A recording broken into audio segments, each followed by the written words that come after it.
Hey guys, Brad Danger here, and I've owned Porsches for almost 20 years now, and long enough to remember when nobody wanted certain cars that now everybody suddenly pretends they've always loved, and long enough to know one thing for sure. If you want the benchmark sports car, the thing that every brand quietly measures themselves against, whether they admit it or not, it is Porsche. Always has been, always will be. And yeah, people love to argue about generations like they're trading baseball cards or something. That one is analog, that one is too digital, that one is just perfect. Most of that noise comes from people who haven't actually lived with these cars. They've driven them for 10 minutes or so, read a spec sheet, and decided that they are experts, at least on the interwebs. So let's slow this down and talk like adults who actually will buy these things. If you're looking for the smartest Porsche lineup to buy right now, the best modern Porsches for real people with real money, well, there is a hierarchy. There is the budget on-ramp, there's the sweet spot, and then there is the top of the mountain. And once you understand how those pieces all fit together,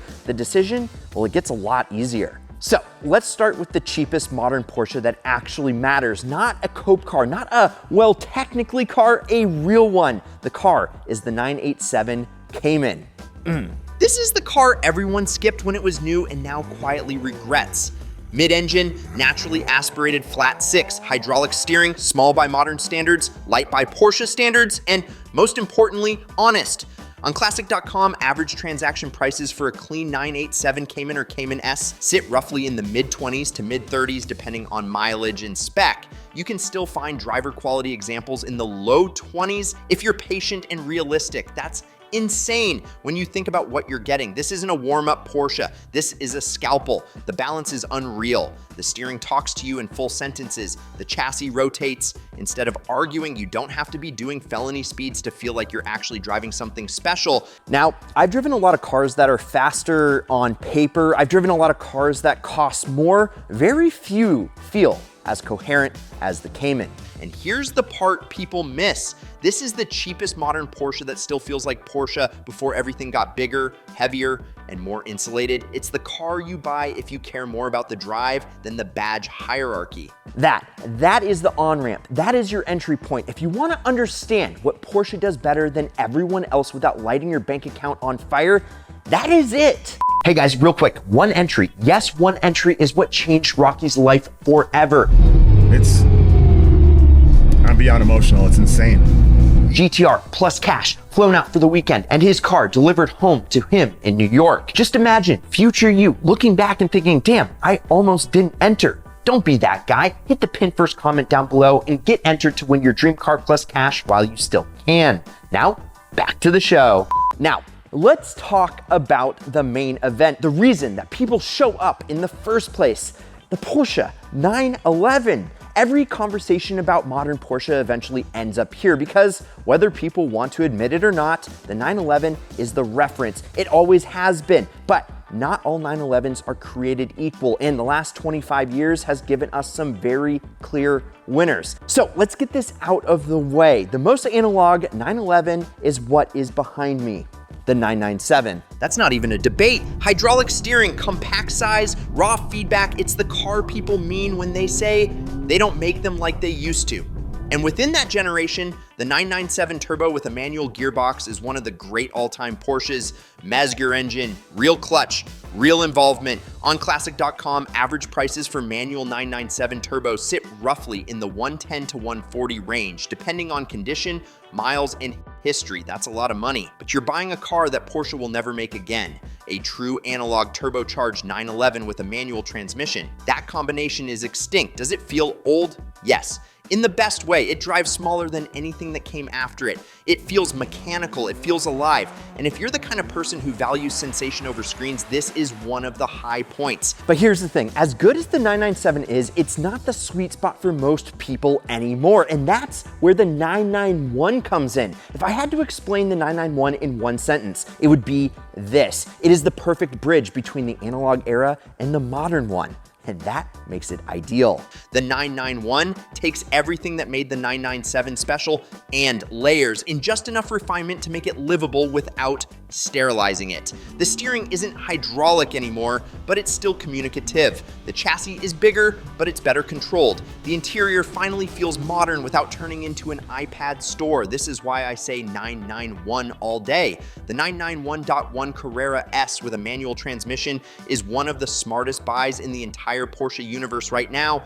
Naturally aspirated flat six, linear power, no forced induction complexity. On Classic.com, average prices for clean 991.1 Carrera S manuals typically land in the 75 to 90 range, depending on mileage and spec. That's a lot of car for the money. It sounds right, it revs right, it feels connected in a way later cars don't, and it still has enough modern tech that you don't feel like you're stepping back in time. People obsess over infotainment and forget that you can add CarPlay to these cars for a fraction of what people think. The idea that tech should determine your buying decision is backwards.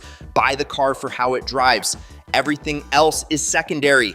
Then there is the 991.2. This is where things, well, they split. The 991.2 Carrera cars go turbocharged.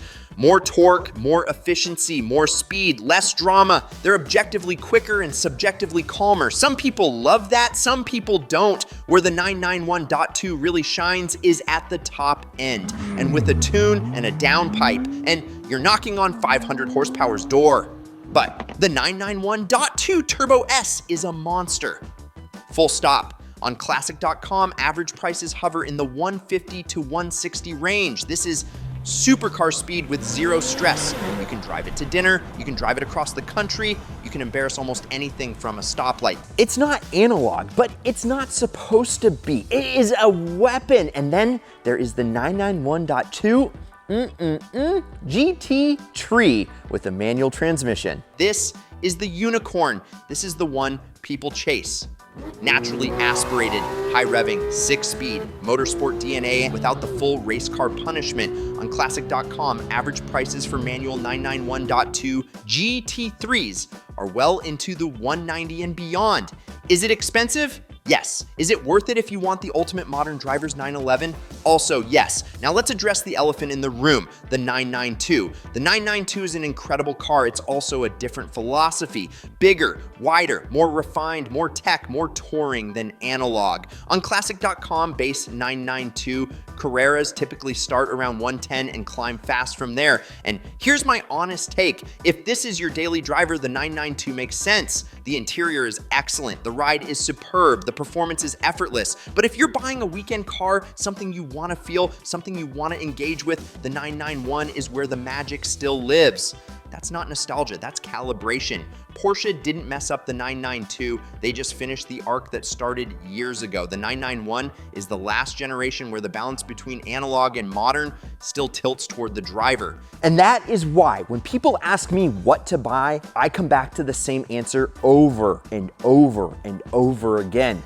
They should sing a song about it. If you want the cheapest modern Porsche that still delivers the full experience, buy a 987 Cayman. If you want the best all-around modern 911, buy a 991.1 Carrera S manual. If you want forced induction done right without losing your soul, buy a 997 turbo manual or a 991.2 Turbo S, depending on how raw you want it. If you want the ultimate modern enthusiast car, stretch for a 991.2 GT3 manual.